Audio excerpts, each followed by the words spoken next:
Graças a paz, irmãos. Irmãos, em 2007, no ano de 2007, eu estava numa cidade no interior de Alagoas, chamada Arapiraca. Não sei quantos já ouviram falar, é a segunda maior cidade do estado de Alagoas. Já foi capital do estado também. E eu estava fazendo um tempo, estava evangelizando junto com a igreja. E eu cheguei em uma casa, fui falar, pregando o evangelho para uma jovem. Ela permitiu que eu e a outra, uma companheira que estava comigo também evangelizando, entrássemos na casa dela. E quando a gente começou a falar sobre Jesus, o desejo de Deus de nos levar para perto dele, por ele ter mandado Jesus para que nós pudéssemos um dia morar com Deus no céu, lá dentro da casa, a mãe dessa jovem falou assim: que história é essa, rapaz? E Deus lá quer comedor de feijão e farinha com ele? Olha a afirmação dela. Ela não se sentia digna, ela achava que o homem não é digno de estar com Deus. É como se ela estivesse dizendo: eu sou uma qualquer, o que é que Deus quer comigo? O que é que Deus pode querer comigo? Por que Ele quer que eu more com Ele? E ela duvidava ali da nossa palavra, daquilo que a gente estava falando. Irmãos, o que é que você diria para essa mulher? Uma pessoa que não acredita na dignidade dela diante de Deus. Essa é uma pergunta importante. Por que Deus ainda insiste no ser humano? Um ser humano como nós, e não precisa ir para longe, basta você pensar na sua própria vida. Nós somos cheios de falhas, nos decepcionamos até com nós mesmos. Tanta corrupção, não só política, mas eu falo a nossa corrupção humana, aquelas pequenas mentiras às vezes que a gente acha tão normal, aqueles olhares, pequenas coisas. Mas o que será? Por que Deus ainda insiste no ser humano? Irmãos, nós somos uma agência do reino de Deus, é assim que a gente fala algumas vezes, né? Porque o Senhor Jesus veio e inaugurou a igreja, essa reunião de pessoas que adoram a Deus, e nós ficamos com aquele cargo de ligar aqui na terra para que seja ligado no céu. Nós somos uma agência do reino de Deus. E perguntas como essa, perguntas dessa mulher: o que Deus quer com o ser humano? O que Deus quer com um comedor de feijão e farinha para morar com ele? São perguntas que respondem, ou que mostram, as respostas a essas perguntas mostram o que a gente está fazendo aqui na terra. A igreja precisa mostrar que o ser humano ainda tem jeito através de Jesus. Então, irmãos, eu quero ver esse texto com os irmãos de Êxodo, porque ele mostra um pouco disso, sobre o propósito soberano de Deus, mas ao mesmo tempo fala também da nossa missão. Êxodo 3, versículo 7, diz assim: disse o Senhor: de fato tenho visto a opressão sobre o meu povo no Egito, tenho escutado o seu clamor por causa dos seus feitores e sei quanto eles estão sofrendo. Por isso desci para livrá-los das mãos dos egípcios e tirá-los daqui para uma terra boa e vasta, onde há leite e mel com fartura, a terra dos cananeus, dos hititas, dos amorreus, dos ferezeus, dos heveus e dos jebuseus. Pois agora o clamor dos israelitas chegou a mim, e tenho visto como os egípcios os oprimem. Vá, pois, agora, eu o envio ao faraó para tirar do Egito o meu povo, os israelitas. Moisés, porém, respondeu a Deus: quem sou eu para apresentar-me ao faraó e tirar os israelitas do Egito? Deus afirmou: eu estarei com você. Esta é a prova de que sou eu quem o envia. Quando você tirar o povo do Egito, vocês prestarão culto a Deus neste monte. Amém. Então, a saga do Moisés sendo iniciada, né? Todos nós conhecemos essa história, a relutância do Moisés, mas também sabemos dos 400 anos de escravidão que Israel já estava vivendo ali no Egito, sofrendo, e era o povo de Deus. Em dado momento, quando esse povo clama, o Senhor diz: eu vou intervir. E é quando ele se apresenta a Moisés. Esse é o episódio da sarça ardente, né, que o fogo pegava lá, mas não consumia, e aquilo chamou a atenção do Moisés, e ele vai saber o que é que está acontecendo ali. E Deus finalmente fala com ele, se apresenta: olha, eu sou o Deus dos seus pais, e o propósito que eu iniciei com seus pais, eu quero continuar através de você. É basicamente esse o contexto do que a gente está falando. Mas, irmãos, esse é um texto rico para a nossa discussão, para o que eu comecei a falar com os irmãos, porque, primeiro, o que é que Deus pode querer com escravos? Era um povo que estava lá, já há 400 anos, no Egito, sofrendo. O que é que Deus quer com esse povo? Mas, outra pergunta: por que será que o próprio Deus não livrou Israel, mas preferiu envolver o Moisés? Ele poderia, com o poder soberano dele, acabar com o Egito num sopro. É assim que ele vai fazer no último dia, acabar com todo adversário com um sopro da sua boca. Mas ele humildemente vai lá e convida o Moisés, ou pelo menos intima o Moisés, a executar esse plano dele. Mas ainda tem uma outra pergunta: como é que o Moisés vai poder cumprir um plano que não foi ele que fez? Não é interessante isso? O tempo todo, você vê no texto e mais à frente também, que Deus vai dizer basicamente isso: Moisés, eu só quero que você obedeça. O plano é meu, você só vai executar. Mas como Moisés poderia executar um plano que não foi ele que fez? E esse texto me dá pelo menos 3 ensinamentos para responder a essas perguntas. E é isso que eu quero compartilhar com os irmãos. O primeiro ensinamento, irmãos, desse texto está no versículo 7. Quando ele diz assim: disse o Senhor, de fato tenho visto a opressão sobre o meu povo no Egito, tenho escutado o seu clamor por causa dos seus feitores e sei quanto eles estão sofrendo. Irmãos, primeiro ensinamento: a dignidade humana está na pauta de Deus. A dignidade humana está na pauta de Deus, porque Deus vê e Deus escuta o clamor do oprimido. Foi isso que a gente acabou de ler. Deus está dizendo: eu vi, eu tenho visto, eu escutei o clamor do meu povo. Então Deus é como, para nosso entendimento, é como se Deus parasse tudo nesse momento e dissesse: eu vou atender o meu povo, porque eu não quero ver um povo escravo, porque Deus se importa com a dignidade humana. Irmãos, Deus tinha feito uma promessa a Israel. Desde Abraão, está lá a promessa de dar uma terra. E para alguém que não tem terra nenhuma, nessa época, irmãos, é como se estivesse dando dignidade a Abraão. E Deus agora pega do mesmo ponto em que tinha parado quando aquele povo entra no Egito. Tem que sair de Canaã por causa da fome, entra no Egito, passa 400 anos, começa a ser escravizado, mas Deus diz: agora chegou a hora de retomar o plano, de continuar com a dignidade que eu vou dar a esse povo. Mas, irmãos, mais do que simplesmente aquele contexto, pensando em nós hoje, Deus se importa com a dignidade dos homens. Deus criou o homem para relacionamentos justos. Deus não nos criou para que uns tivessem mais e outros menos. O Senhor nos criou para vivermos como seres iguais. E não é isso que a gente tem visto. Para os irmãos terem uma ideia dessa justiça de Deus, quando Ele pensa no povo dele, quando Ele pensa na dignidade do homem, só é você lembrar das leis que Deus deu para Israel. Por exemplo, o ano do jubileu. No ano do jubileu, irmãos, se você tivesse alguma dívida, a sua dívida era zerada. Se você tivesse vendido um campo e de repente ficou sem nada, você podia retomar aquele campo, talvez pagando algum preço, ou como você tem acertado para quem você vendeu. Por quê? Porque não podia haver pobres, não podia haver pessoas que tivessem mais e outras que tivessem menos, principalmente no meio do povo de Deus. Mas você olha para o nosso sistema atual. Que coisa, né? Os ricos ficando cada vez mais ricos, e mais, com o dinheiro dos pobres, que vão ficando cada vez mais pobres. Então, um sistema que em nenhum momento olha para a dignidade humana, que não compactua com a visão de Deus a respeito do homem. Porque o propósito de Deus, irmão, segundo o versículo 8, olha o que Deus quer fazer com Israel. Desci para livrá-los das mãos dos egípcios e tirá-los daqui para uma terra boa e vasta, onde há leite e mel com fartura. Esse é o desejo de Deus. Que os homens possam viver bem, em uma terra boa, em um lugar bom.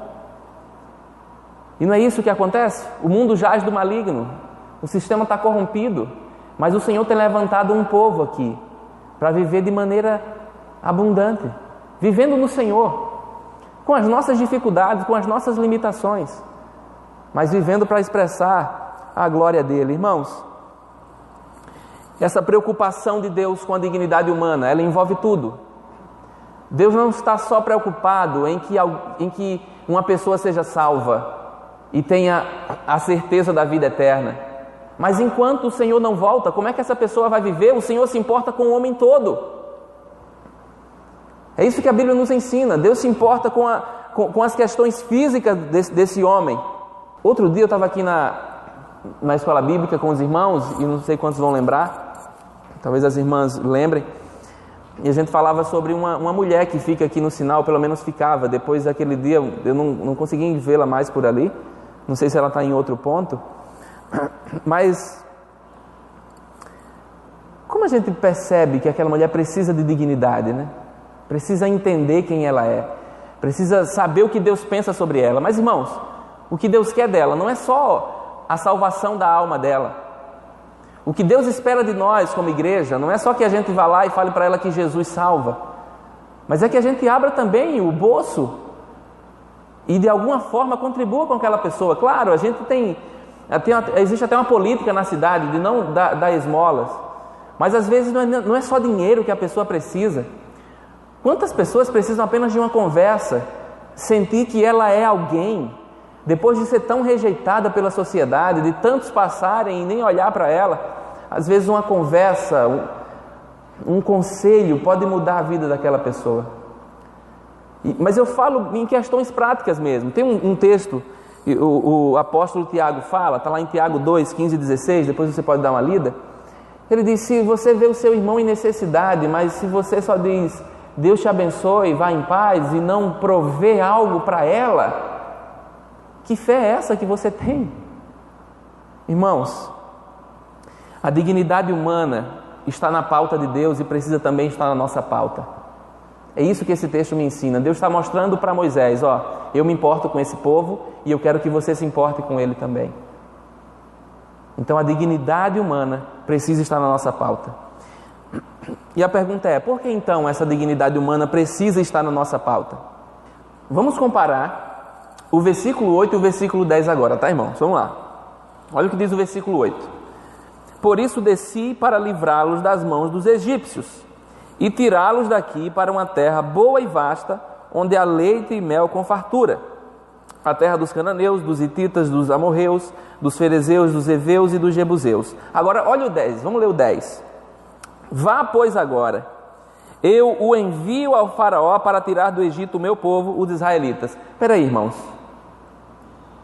Deus está dizendo: eu desci e vou livrar, mas é você, Moisés, que vai lá. Quem já ouviu aquela brincadeira assim, né? Eis-me aqui, envia aquele ali, né? Mas Deus está dizendo que desceu e que vai livrar esse povo, mas Ele coloca a responsabilidade nas mãos do Moisés. Irmãos, a prova de que Deus se importa com a dignidade humana é a nossa pessoa agindo aqui na terra. A prova de que Deus veio salvar o homem é a presença da igreja aqui nesse lugar. A prova de que Deus se importa com o bairro Novo Horizonte é a presença dessa igreja nesse lugar. Foi isso que Ele falou para Moisés: eu desci para livrar, mas é você que vai. Irmãos, isso está claro na própria criação do homem. Gênesis 1 e 2 nos mostra que o homem foi criado para gerenciar esse mundo. Não foi isso que Deus fez? Ele criou esse mundo e colocou o homem para cuidar do jardim. Ele colocou o homem para cuidar do mundo. Nós estamos aqui para gerenciar. Deus é o arquiteto. Ele planeja e a gente executa. Então, quando Deus chama Moisés, quando Deus chama a mim e a você como crentes dessa igreja, o Senhor está continuando a história de Gênesis 1 e 2, nos colocando como administradores do que Ele já tem feito aqui na terra, para continuar a obra que Jesus começou. Para isso Ele nos chama. Pense, por exemplo, irmãos, como as Escrituras e o próprio Evangelho foi preservado ao longo dos séculos, através de pessoas. Claro, o Senhor por trás disso tudo, mas homens, né? A gente conhece, tem uma família, e me fugiu o nome agora, se não me engano, são os maçoretas, pastor. que copiavam, uma família que se dedicou a vida toda a copiar os escritos, que se fala do texto massorético, são os massoretas mesmo. Era uma família que se dedicava, a única dedicação da vida dessa família, ao longo das gerações, era preservar os textos bíblicos. Pessoas que Deus usou. Imagine quantos milhares de pessoas se converteram ao longo dos séculos, porque pessoas entenderam que o plano da salvação é de Deus, mas que a execução, a ministração desse plano pertence a mim e a você como igreja do Senhor. Nós temos essa responsabilidade. Eu já li aqui com os irmãos outra vez o texto de Lucas 8, 16 a 18, foi minha última pregação. E quando eu avaliava com os irmãos sobre o que nós fazemos com aquilo que nós estamos ouvindo, não sei quantos lembram disso, mas era a parábola da candeia. Você não pega uma luz e coloca embaixo da cama, porque não faz sentido. Ou seja, a responsabilidade que nos é dada, assim como foi dada a Moisés, é para que outras pessoas possam ter acesso às Escrituras, acesso ao Evangelho. Então, irmãos, vocês, nós somos agentes ativos do reino de Deus. E cada um aqui tem um potencial único. Era isso que Deus estava falando para Moisés. Moisés, você não é um ser passivo nesse mundo. Você precisa ser ativo nesse plano que eu construí para libertar Israel. Então, a dignidade humana, irmãos, a libertação desse mundo, ela passa pela minha e pela sua mão, no sentido de agentes ativos do reino de Deus. Nós somos diferentes, pessoas de diferentes lugares, para que possamos atingir também pessoas diferentes e atingir também diferentes lugares. Cada um na sua particularidade. Então você tem que entender, irmão, que não é só a sua conversa com o seu vizinho, mas é Deus ali, chegando nesse vizinho através de você. Não se trata simplesmente de um conselho que você dá para um amigo ou para uma amiga, mas é Deus incluindo você no plano da vida daquela pessoa. Deus chamando você para trabalhar com Ele. Não se trata só de você ser honesto nos seus negócios, mas se trata de Deus incluindo você no plano dEle para redimir esse mundo. Em todos os lugares que nós estamos, irmãos, é para agir de alguma forma, de maneira ativa, proclamar o reino de Deus, com a nossa vida, ministrar a vida de Deus nas pessoas. Então, irmãos, você precisa sair daqui certo de que faz parte do plano de Deus para essa cidade. Você faz parte do plano de Deus para a salvação da sua família. Você faz parte do plano de Deus para a redenção daquelas pessoas que estão na sua faculdade. Você faz parte do plano de Deus. Em Atos 17, versículo 6, nós temos uma declaração bela, né? Diz que aqueles que alvoroçaram o mundo estão aqui. Olha que declaração. Aqueles homens que estão revolucionando o mundo chegaram nessa cidade. E todo mundo ficou sabendo disso, porque a presença deles era ativa naquele lugar. E a minha oração é para que seja assim comigo e com você. Que as pessoas vejam que nós estamos contribuindo para a transformação desse mundo, com as nossas atitudes, com aquilo que a gente fala, da maneira que a gente vive. O Senhor tem nos chamado. Mas daí você pode dizer assim: eu sou tão limitado, eu tenho tantos defeitos, eu já perdi respeito, tantas coisas podem ter acontecido. Como é que eu vou agir nesse mundo com a missão de Deus? E é que me vem o terceiro ensinamento a partir desse texto, que é o que está no versículo 12. Vamos ler. Deus afirmou: eu estarei com você. Esta é a prova de que sou eu quem o envia. Quando você tirar o povo do Egito, vocês prestarão culto a Deus neste monte. O que é que Deus está dizendo para Moisés? Eu vou com você. Moisés, a capacitação para cumprir essa missão é por minha conta. E o que vai te fortalecer é a minha presença. Irmãos, o que vai fazer a diferença dentro das suas limitações, eu sei que você é limitado, eu sou limitado também, eu tenho meus defeitos, mas a presença de Deus todos os dias na minha vida e na sua vida vai nos capacitar para ser essa pessoa que vai levar a revolução para onde você está. A capacitação do Senhor. Irmãos, o interesse na libertação humana é do próprio Deus. É Deus quem chama Moisés. Perceba que Deus é o mais interessado. Deus é o mais interessado em libertar aquela moça que a gente conhece no sinal. Deus é o interessado em libertar aquele viciado. Deus é o interessado, irmãos. Portanto, se nós quisermos cumprir a missão que é dele, nós precisamos estar ligados a ele. Simples. Como eu vou entender a vontade de Deus? ouvindo Ele falar comigo. Nós só vamos conseguir cumprir o propósito, essa missão de Deus, quando o que Ele pensa a respeito disso estiver claro em nossa mente. Qual o plano de Deus para a redenção do homem? Está na palavra dEle. Ele já nos mostrou e nós estamos aqui porque entendemos isso.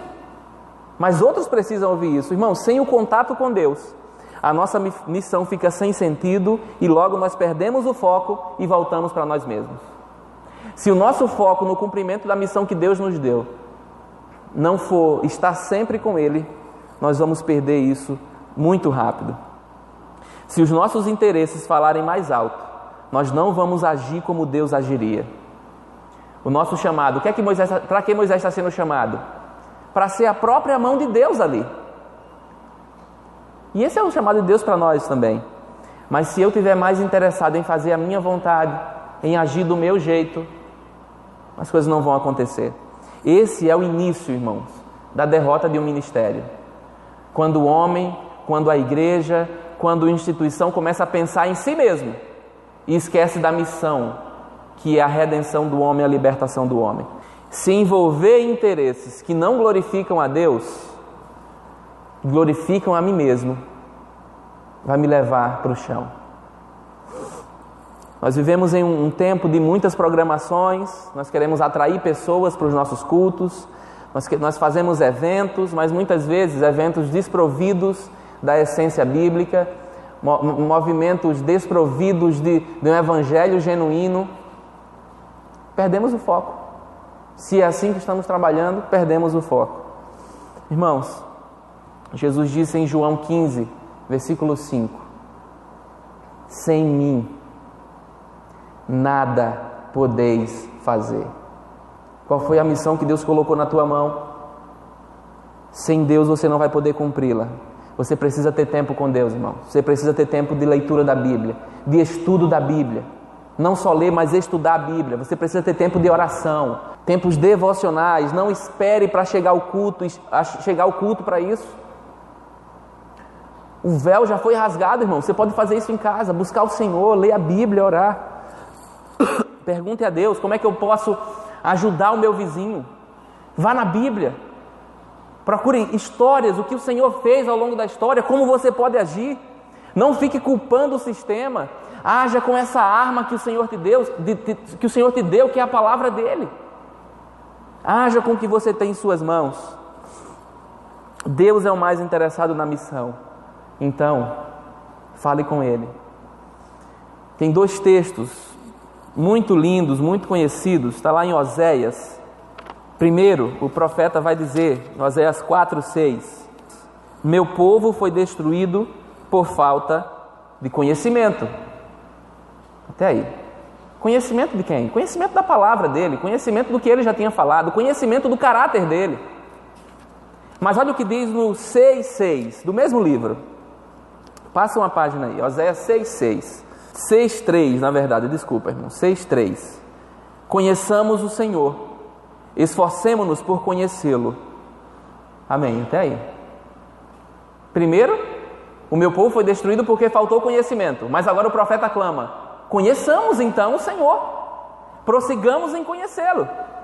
Irmão, se lhe faltou conhecimento por algum motivo para cumprir a sua missão até hoje, não precisa mais faltar, porque nós podemos conhecer o Senhor, conhecer a vontade dEle e obedecê-lo como Ele nos chama para obedecer.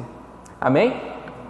Então, irmãos, eu acredito que nós temos sim uma resposta para aquela mulher que se sentia indigna, da qual eu falei no início. Ela não se achava digna de estar no céu com Deus. Mas nós temos uma resposta. A resposta é que Deus deseja alcançar o homem todo. Não só o físico, não só o espiritual, mas também o físico. E Deus tem esse pensamento. Nós devemos ter também. A resposta, irmãos, é que Deus quer usar a mim e a você como agente de libertação onde a gente estiver. Conhecer a Deus, então, consequentemente, se Deus quer que a gente seja agente de libertação, nós precisamos então conhecer a Deus e o que Ele pensa a respeito disso. Conhecer a vontade dEle, pois sem a presença dEle, nós não vamos poder fazer nada. Tem uma história que eu ouvi já tem um tempo. Diz que uma criança chegou para a mãe e disse: mãe, falando a respeito da Bíblia, né? Aquele livro que está lá em cima da mesa, é o livro de Deus? Eu contei essa história no nosso estudo bíblico lá atrás. Aquele livro lá em cima da mesa é o livro de Deus? Aí a mãe falou: sim, meu filho, ali é o livro de Deus. Aí a criança disse: ô mãe, então vamos devolver para ele, porque a gente não lê. É cômico, mas é uma verdade. A gente tem a preciosidade de ter as palavras de Deus, o livro de Deus em nossas mãos. Mas o que é que a gente tem feito? É através dessa palavra que nós vamos conhecer a Deus e conhecer o propósito dEle para a criação dEle, para mim, para você e para aquele que está ao nosso redor. Então, irmãos, quero desafiar você ainda essa semana, se você já faz isso e puder aumentar esse seu tempo com Deus, separe um tempo, fale com o Senhor, pergunte a Ele qual o propósito que Ele tem para a sua casa e como você pode agir nisso. Qual o propósito que Ele tem para o seu bairro e como você pode ser um agente ativo naquilo que Ele está fazendo? Que tipo de escravidão você tem visto nesses ambientes? Na sua família, na sua escola? Que tipo de escravidão você tem visto? E qual tem sido a sua atitude? Pense sobre isso. Você está fugindo, você está dando desculpas ou você está agindo de alguma forma? Pergunte para Deus. Quais os passos práticos que você precisa dar daqui para frente para ser agente de liberdade na vida de outras pessoas? Como você pode ajudar aquele morador de rua que passa todos os dias em frente à sua casa? Pergunte ao Senhor. Pergunte a Ele qual é o propósito dEle para isso tudo. E lembre-se, o propósito é dEle, mas a missão é minha e sua. O propósito é de Deus, mas a missão é da igreja. A missão é minha e sua. Que Deus nos abençoe.